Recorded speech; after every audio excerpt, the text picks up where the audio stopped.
حضرت بلال رضی اللہ عنہ کا صبر اور ایمان۔ جب حضرت بلال حبشی رضی اللہ عنہ نے اسلام قبول کیا تو ان کے مالک امیہ بن خلف نے انہیں سخت اذیتیں دیں، جلتی ہوئی ریت پر لٹا دیا، گرم پتھر ان کے سینے پر رکھ دیا، مگر حضرت بلال رضی اللہ عنہ کا ایمان متزلزل نہ ہوا۔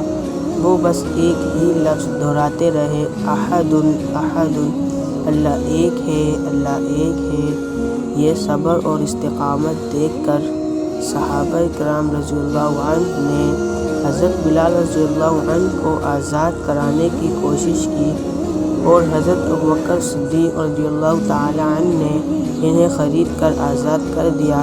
بعد میں یہی حضرت بلال رضی اللہ عنہ نبی کریم صلی اللہ علیہ وسلم کے مؤذن بنے اور اسلام کی ایک عظیم شخصیت ثابت ہوئے۔